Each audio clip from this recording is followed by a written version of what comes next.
No, a ver, sobre AMLO, ¿no?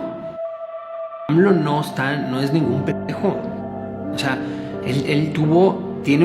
cumplió una función muy importante, que es señalar los errores de lo que no estaba funcionando. Para adelante no hay tanto plan, pero entiende y es el único actor político que tuvo el valor para diagnosticar sin pelos lo que había sucedido de una forma en que la población lo entendió e hizo conciencia.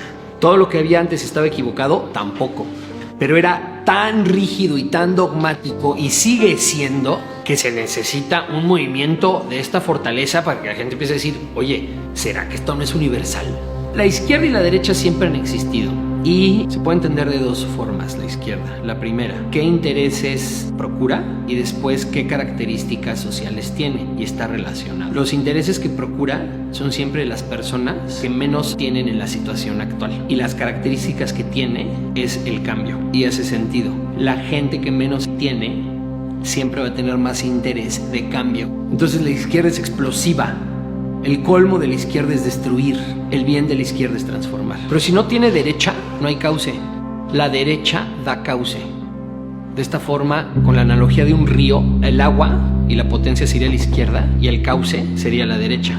La derecha, ¿cuál es su colmo? El colmo es evitar cualquier tipo de movimiento. Un cauce en extremo no es un río, es una presa o una alberca. Una alberca es un cauce por todos lados y genera estancamiento y putrefacción. Pero entonces te tienes que preguntar, entonces, ¿dónde entrará la sociedad? Existe la sociedad porque si está Adán y Eva solos en una isla, se van a dar cuenta que juntos construyen una casa más rápido que si cada quien construye la suya. La base de la sociedad es simple y sencillamente que los seres humanos creamos sinergia económica. Por eso la gente prefería ser esclavo en una ciudad que exiliado de la sociedad. Tienes más siendo el de hasta abajo de la sociedad que estando tú solo en el bosque, en términos económicos, aunque estés hasta abajo. ¿Por qué? Porque los seres humanos creamos sinergia. Y eso se puede ver aquí. O sea, ¿quién hizo este palo? Yo no tengo la menor idea. O mi saco, ¿quién lo hizo? Yo no tengo la menor idea. Nosotros no estamos aquí simple y sencillamente porque el individuo realmente no existe en el ser humano. Y no podemos existir de la forma en la que existimos, tener la experiencia de vida que tenemos, vivir tantos años, llevar a cabo cualquier tipo de actividad profesional que tenemos fuera del sistema social en el que vivimos. Ahora, ¿qué sucede? Bueno, ahí entre Adán y Eva, si Adán sabe algo que no sabe Eva, Adán tiene jerarquía sobre Eva, y viceversa. Si Eva sabe algo que no sabe Adán, Eva tendría jerarquía sobre Adán, pero esa jerarquía se acaba en el momento en el que se le informa. Si van a construir una casa juntos, entonces la casa va a ser producto de su acuerdo. ¿Por qué? Si Adán trata de usar su fuerza para procurar la fuerza de Eva, está desperdiciando el recurso que quiere procurar. Entonces la casa va a ser un producto del acuerdo de los dos a huevo. Pero ¿qué pasa si en vez de tener dos, que tienen todo el tiempo del mundo para darse la información que han aprendido y para llegar a un acuerdo, tienes a 100? Pues ahí pasa lo siguiente. El tiempo en el que tardan 100 personas en ponerse de acuerdo es ínfimamente superior al tiempo en el que tienen para empeñarse a trabajar. Ínfimamente superior. Y cada vez que metes a alguien más, se multiplica el tiempo. Y entonces, ¿qué sucede? La única forma en la que pueden construir la casa es si se construye en jerarquía. Unos tienen que organizar a los otros, pero como cada quien es un universo, la casa se va a parecer más al universo del jerarca que a los de abajo. Aunque sea el jerarca más bondadoso del mundo, le es imposible computar en la construcción de la casa la experiencia de toda la base que está dirigiendo para la construcción de la casa. Inevitablemente la casa se va a parecer más al jerarca, no hay de otra. Y si el jerarca es un hombre blanco, la casa se va a parecer un hombre blanco. Y si es una mujer negra, se va a parecer una mujer negra. Y si es un oriental, se va a parecer un oriental. Entonces, pero, ¿qué pasa? ¿Cuál fue el problema aquí? Que la organización depende del espacio y el tiempo que hay para la comunicación. ¿Qué pasaría si hay una herramienta que les permitiría a todas estas personas comunicarse de forma inmediata? Reduces el tiempo que se requiere para la comunicación y regresas con los 100 al esquema de Adán y Eva. Entonces, ¿qué sucedió en la humanidad? Antes de la invención de la imprenta existían democracias, pero todas estaban situadas en villas donde todos tenían contacto consigo mismo. Esto es verdad para Roma y para Atenas. En el momento en el que tienes entidades políticas y de colaboración económica donde la gente no tiene contacto con sí mismo, los que mandan son los que tienen contacto con sí mismo, que son la nobleza.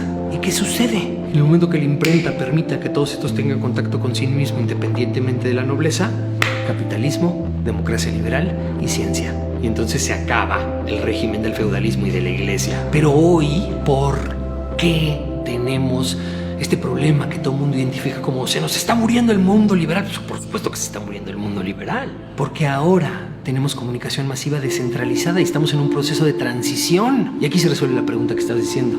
Pero es que siempre ha habido jerarquías, sí, 100%, y la seguirá habiendo. Cuando estaban Adán y Eva solos, el que tenía más conocimiento era el que tenía jerarquía en ese momento. Y cuando lo compartía con el otro, se perdía la jerarquía, y así sucesivamente. Y con el feudalismo las jerarquías eran establecidas. Y con la democracia y el capitalismo de repente ya no están tan establecidas. Y los políticos cambian y también los capitanes de la industria. Llegan nuevas tecnologías. No está el dueño de Blockbuster, sabrá Dios, pero ese lugar lo ocupó el dueño de Netflix. Pero desde este punto de vista es porque nos aferramos a tener certidumbre, más allá de la certidumbre que se puede tener. Nunca nadie en la historia de este universo ha tenido certidumbre a partir de este momento. O sea, cuando agarras, no, pues es que yo tengo cuentas, inversiones, las tienes en este momento. Nada más. Y nos aferramos a que no es así. Nos volvemos locos tratando de encontrar certidumbre absoluta del futuro. ¿Cómo puedes encontrar certidumbre del futuro? ¿Será que el ser humano está en constante evolución y lo que descubrimos hace 400 años va a cambiar también? Pero eso no quiere decir que esté equivocado, solamente entender que no es universal. Entonces ver qué de esos elementos de la lógica es lo que va a continuar, y ver cuáles elementos de esa lógica son los que no va a continuar. Y te lo digo en este momento, lo que no va a continuar es la certidumbre. Al ser humano hoy le saca mucho de onda que existan cosas que están fuera de su comprensión, fuera de la comprensión del mundo, de la ciencia y del mercado y del Estado. Eso ya se va a acabar. Se podría estabilizar el mundo en una nueva forma de organizarnos, similar a la que teníamos antes, pero más dinámica, más participativa, donde hay menos barreras de entrada a los mercados, donde hay menos barreras de entrada a las decisiones políticas, y eso se podría estabilizar por muchos años y la gente volvería a crear una certidumbre falsa sobre eso, hasta que vuelva a llegar una transformación tecnológica, social y quizás espiritual, y boom, se vuelva a caer eso. O sea, la gente que quede que Trump, Bolsonaro, Brexit, Andrés Manuel López Obrador, Podemos, son nacionalistas o que podrían compararse con movimientos como el fascismo o como el comunismo o como el socialismo de Estado, están equivocados. Es otra cosa completamente diferente. Lo único que hacen es que cuestionan el sistema, pero como son antítesis, no tienen ir para adelante. Se enrollan en discursos que son imposibles de aplicar, pero tienen un valor muy importante, que señala las contradicciones del sistema. Si no señalas las contradicciones del sistema, no puedes avanzar para adelante. En ese sentido, todos esos movimientos son de alguna u otra forma transformadores. Están rompiendo el cauce que existe para que quizás después llegue otro cauce, pero todavía nadie tiene una propuesta de para dónde ir. O sea, ahorita en el mundo occidental nos encontramos básicamente con dos planteamientos generales. El primero es lo que se podría llamar la oposición tradicional, que no entienden lo que está sucediendo, tienen una formación que nació obviamente en el liberalismo, no tienen otra forma de entender al mundo y creen que lo que está sucediendo debe ser nada más un paréntesis y se reestabilizará esto otra vez con lo anterior.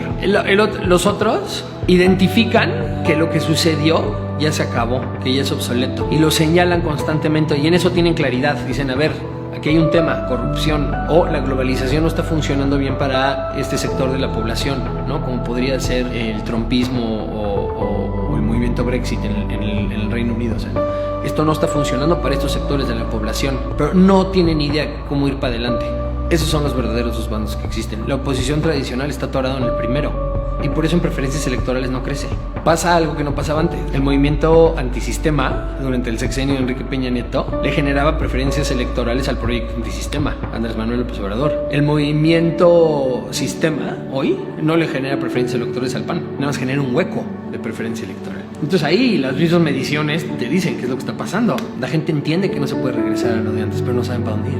Y le sigue ganando los que están señalando el pasado, que el pasado en términos electorales.